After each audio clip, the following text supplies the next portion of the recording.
If I had 10 business owners sitting around the table and I said, "What's your definition of HR?" So many problems that could have been avoided had we had someone thinking about that, right? I want to overcome the hurdle of the fact that HR is a cost center. How does HR contribute to being a profit center? One of the things I've learned over the years of owning Brill Media is the value and importance of having an HR practice inside an organization. It does so much to improve employee morale, create systems for employee success, upskill them, etc. Today, we're talking about HR with a regional vice president of Insperity, one of the top HR firms in the country. Let's jump right into this week's episode of the LA Business Podcast. Welcome to the LA Business Podcast, your destination to hear stories of how businesses grow and scale. I'm Robert Brill, CEO of Brill Media and the host of this podcast. Now, let's jump right into this week's interview. Hi, everyone. Welcome to another episode of the LA Business Podcast. Today, our guest is Sarah Grimstead with Insperity. Sarah, thank you for being with us today. Thanks so much, Robert. It's a pleasure to be here. So, Sarah, what do you do at Insperity? I am a regional vice president of sales, and that means that I lead 25 different sales teams across the Western United States, from Colorado all the way west to California. And help businesses do what? Tell us about what does Insperity do? I've heard them. You guys do HR, right? Absolutely, yes. So we do a couple of different things, all in the realm of human resources. Our flagship product is a professional employer organization, or a PEO is the more common terminology. And that creates a co-employment relationship with small and medium-sized businesses so that those business owners can share in the liability, offload certain aspects of being an employer, and most importantly, get a competitive edge so that they can maximize their people. Now, that's the full service program, but we also have a traditional employment model, which is that normal employment relationship that the companies are used to. I'm the employer, you're the employee. That's traditional employment. What's the circumstance where a company would need a PEO? So, really, employers get into business because they are passionate about their product or their service. But in reality, once you start to have success as an employer, you have to do what? Hire employees. And most business owners didn't get an education on that, don't have a ton of experience on how to maximize people. And that's where a PEO can fit in. We are people experts, human resources experts, and we can help companies stay compliant, control liabilities, but most importantly, we help companies to maximize their talent so that they can achieve their business goals in a really Mhm. effective So, okay, I'm a business owner. way. I run an agency. HR is very complicated and very complex. I spent many years without an HR practice, probably to the detriment of my business. When does a business owner need, like, what are the characteristics of a situation when a business owner needs HR? I will tell you, first of all, you're not alone. Most of the business owners that we talk to think that they have HR handled because the controller does it, office manager does it, or they're still doing it. Here's the thing: if I had 10 business owners sitting around the table and I said, "What's your definition of HR?" I would get 10 different answers. So I think most importantly, we need to talk about, what do I mean when we even say HR? Because for a lot of people, they think I have HR handled because I have a payroll company and I have benefits for my employees and I have workers' comp insurance. So I've got HR handled. But in reality, HR is so much more than that. And I want you to think about it like this. Um, let's say you were a manufacturing company and you make widgets. And so for $1 million, you can buy the Widget Maker 3000. It is state of the art, best widget maker machine out there. You spend your $1 million, you plop it in the middle of your shop floor, you plug it in, and do you just walk away and never deal with it again? No, you spent $1 million on this machine. What are you going to do? You're probably going to do all of the prescribed maintenance, right? To make sure that it's running smoothly. If the widget maker manufacturer said, "Hey, there's a software upgrade that we could do, it's going to produce 10% more widgets per hour," you'd probably want to do that. And if you were walking by the Widget Maker 3000 one day and it was going thunka, thunka, thunka, you'd probably call somebody out to look at that machine, right? But here's the reality is, for the average 20 employee company in Southern California, their payroll is in excess of $1 million. And so we have employees Yes. that we just do the basics to, and we don't help them because what is that general maintenance? That's making sure that you have, mission and vision and values, and you have a business plan, and your employees know what it is and know what those goals are, and they're working towards them, right? And if you have that 10% extra, widgets you could make per hour, that's tapping into the employees' discretionary effort with how do you provide feedback and guidance? How do Right. employees feel about the work environment? That's all about culture and how they feel appreciated. And the thunka, Yeah. guys, we ignore people problems all the time, right? Because either it's uncomfortable to talk about it, we don't really know how to deal with it.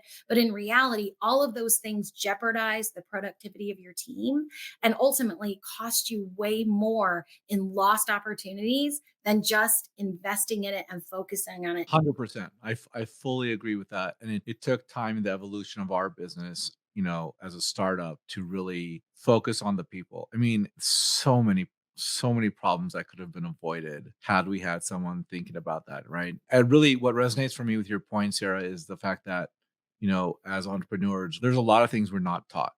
And a lot of entrepreneurs are good at the thing that they're selling because that's what they learn. That's their knowledge, but they don't know how to manage people. They don't know how to empathize in some cases. Just all the things that are so critical to run the business of the business and handing that over to an organization that I think just does that day in and day out is probably a massive value to any business. And they will only do that once they've hit a few challenges and they've realized they've learned the error of their ways. Yeah, you're so right. You're so right. Oftentimes we get a call to come in and talk to a business because either they just got sued for something. The best thing you can do is preventative maintenance, right? Which means getting ahead of those issues.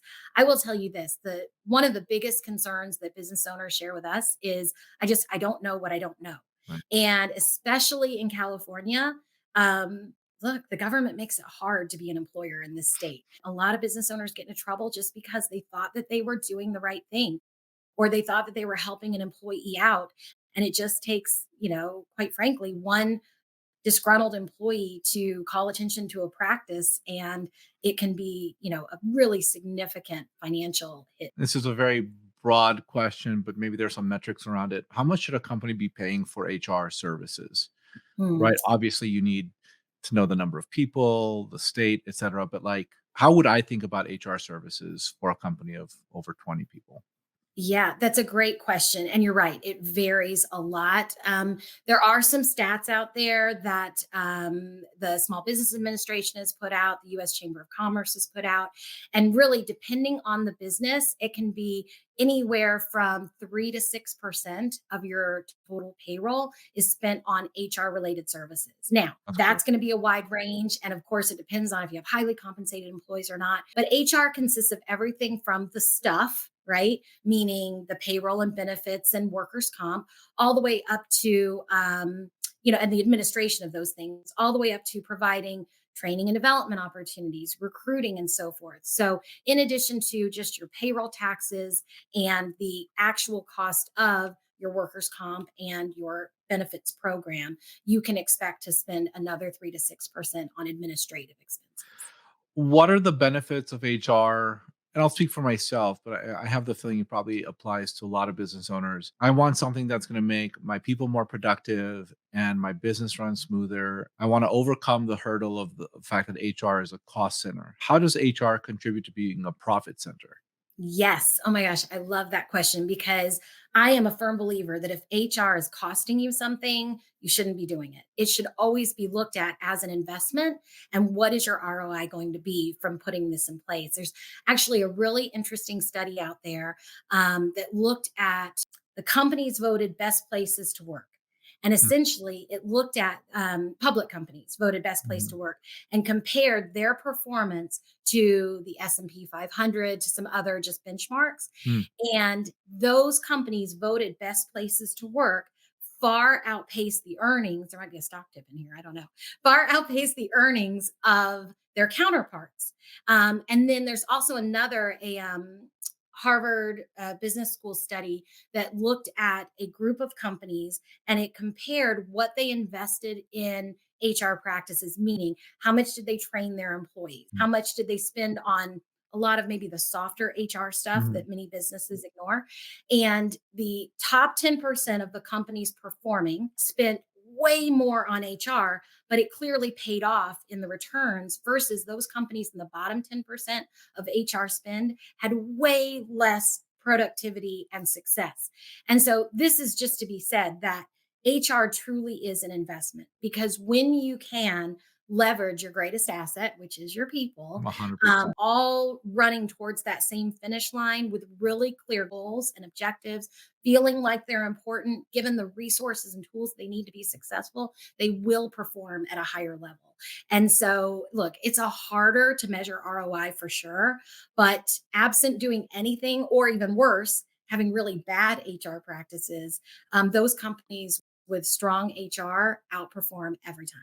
I'd say bad HR is bad. I think the worst is having no HR. The Wild West. Y'all just fend for yourselves, figure out where your logins are for your payroll, track your time off. It's the Wild West. That's horrible. And I will tell you, it's fascinating because there's learnings I've made as a professional that I wasn't expecting to make. And one of them was how valuable HR is to the overall success of the business, keeping people happy, ensuring that their needs are heard. My wife, acting as our HR person for a couple of years, she instituted a like happiness survey through SurveyMonkey, right? Just internal. What do you like? What do you don't like? What you wish we would do more of? What you wish we do less of? And the implementation of HR coincides with a higher overall score on those surveys year over year, and really just giving our people a voice. I think that the challenge as a business owner, right? It's like, okay, I'm hiring you because I know you know what you're doing. But just because you know what you're doing, you need the support to ensure you know where your payroll is. You need the support to know how many days off you have left, et cetera. You don't want to be digging around for that because that will get overwhelming. What are the differences in HR between like smaller companies and bigger companies? Like what are like the key things that bigger companies should be thinking about when it comes to HR? If I may, I want to go back to the point that you just made, though,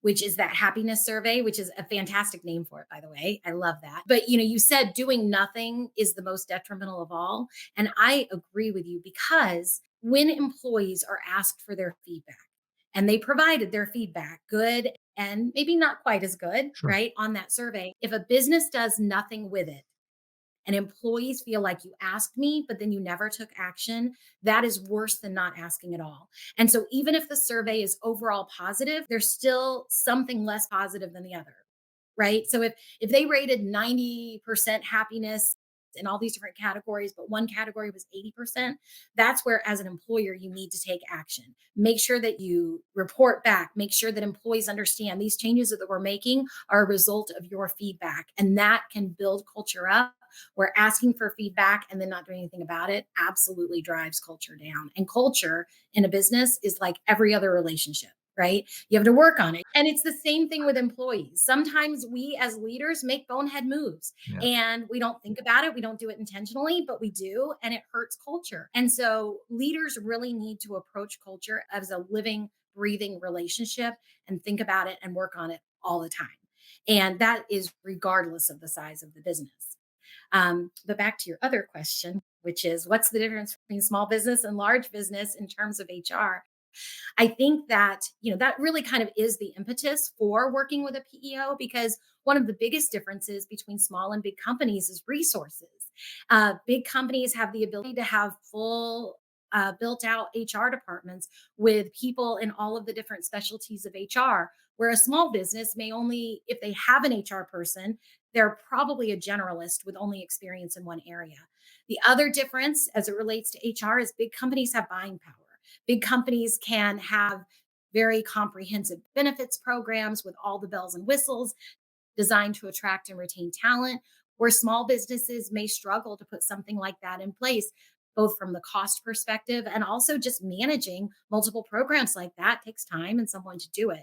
And that's where I think that working with a PEO can really level the playing field because there's a lot of advantages to working in a small business. You can be visionary and implement changes without a lot of red tape. You can see the impact of your individual efforts on a small business much more so than if you're working for a company with 20,000 employees. 100%. But all of those small business challenges are solved with the PEO because bringing in a PEO gives you a full complement of HR professionals in every discipline and specialty. It brings you big company buying power to obtain better rates on medical, more comprehensive benefits programs designed around what you're trying to accomplish in your business, so far as the type of talent you're trying to bring in and keep. And then it helps you to minimize the liabilities that go along with all of that. Totally. How do you differentiate amongst your competitors in the marketplace? Yeah. So there are close to 500 PEOs Hmm. nationwide. And so for many of your listeners who maybe have just learned the acronym PEO, they're like 500. Here's another stat that's insane. There are 4 million employees working through PEOs today, meaning those employees at our client companies we call worksite employees. So, all in all, it represents about 15% market penetration with small Hmm. businesses today. So, with all that being said, it's like, which one of the 500 do I choose? I like the concept. I don't even know where to begin. Right. And I think that because many small business owners are not educated on how to buy a PEO, they tend to look for similarities. And we know as consumers, when we're educated on the product we're buying, we look for differences. And I'll give you an example of what I mean. Mhm. If you decided this weekend you needed to buy a new car, you would start looking for the vehicle that fits you. Now, there's a lot of similarities between cars, right? They all have four wheels, they all have a steering wheel, they all have a radio, right? They all have an engine and a Right. transmission. And so, if you didn't understand about cars, you would say, well, gosh, they're all the same. But because we've lived on this planet around cars our whole life, we know the difference between a pickup and that cute little two-seater convertible and the SUV with room for the golden retrievers and all the soccer stuff in the back. Sure. And so you're looking for the vehicle that best meets your needs, your lifestyle, what you're trying to accomplish. And so buying a PEO is exactly the same thing. And so I would say for anyone looking to add a PEO into their workplace, ignore the similarities. Those don't help you. You've got to look for the differences because I will venture to say, now I don't know all 500 PEOs out there, but I know the big ones. I've been doing this a long time. Each one of us has a different way that we serve our clients, a different way that we approach our business. And it's not about Insperity. It's not about any of the other players in the market. It's about the prospect, that company, what they're trying to accomplish, and which one of us is the best vehicle to help them get to those business goals. Curious about the marketing component of Insperity and specifically your component of it. How do you gain customers? I'm curious about that because I run a marketing firm. Yeah, absolutely. So it has changed a lot over time. I've been with Insperity for 25 years. And so you can imagine when I first went into sales, it was there's the phone book, and so Got it. we don't do that anymore, not to worry. So we are highly involved in our communities. In fact, it's a part of our mission statement is we help businesses succeed so communities prosper. And so believing in our communities, getting involved there, knowing the business leaders, that's a huge part of how we find clients. We have partner relationships. So people who sell to small businesses, but in a different field. So, working with CPAs, working with that outsourced IT company, and really seeing how we can help each other's clients. We have resources at corporate, we have channel programs, but of course, we still have salespeople out in the field knocking on doors, meeting people.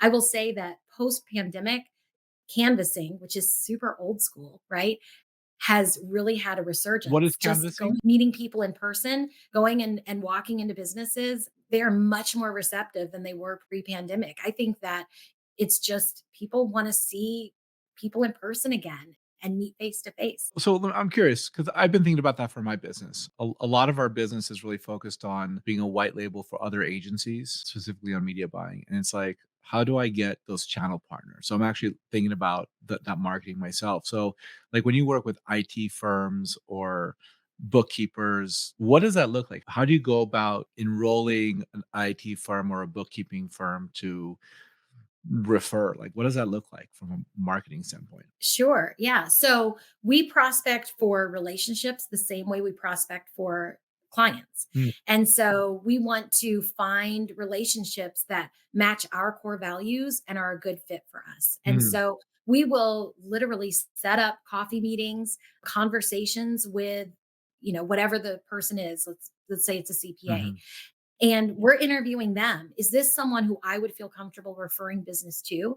Because first and foremost, we're looking for ways that we can help our clients. And when we go out and meet with small businesses, oftentimes they'll say, Hey, I've actually got a problem with this, or I'm looking for someone in this field. We want to be able to cross refer. And I don't want my reputation to be damaged by referring someone who's not going to represent in the same way that I would.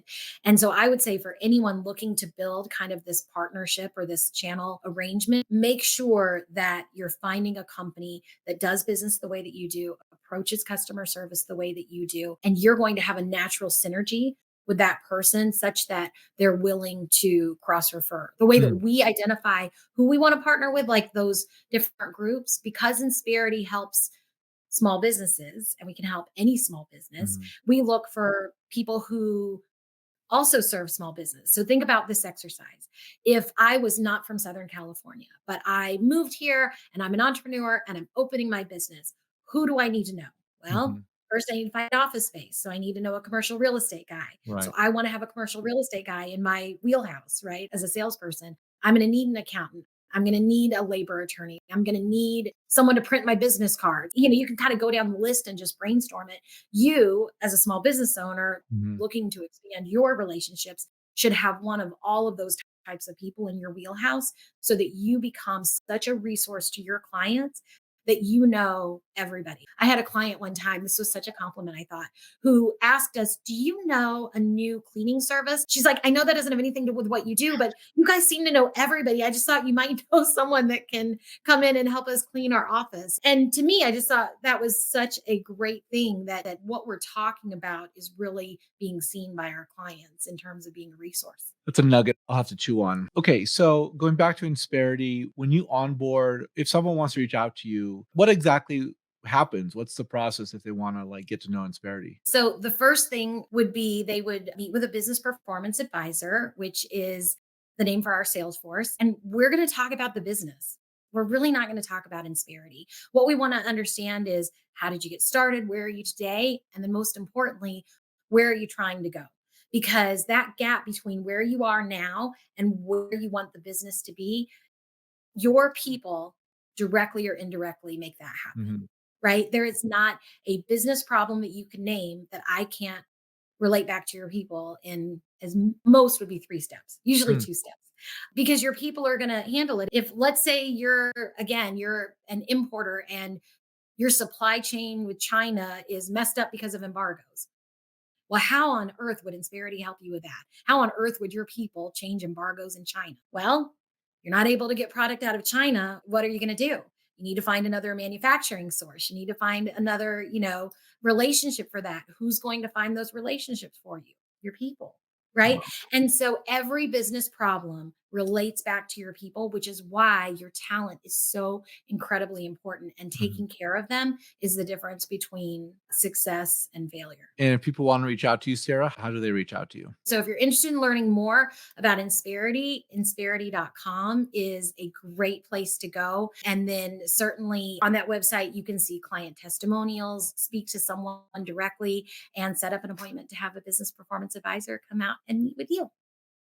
Sarah Grimstead, everyone with Insperity. Thanks for being with us today. Thanks so much, Robert. It was a pleasure. Thank you for listening to this episode of the LA Business Podcast. If you like what we're doing on this podcast, please consider subscribing on Apple or Google Play, leaving a 5-star review, and sharing with your friends. If you have any questions, comments, or recommendations for a guest you'd like to hear on this podcast, please email me, robert@brillmedia.co. Thank you. Have a fantastic day.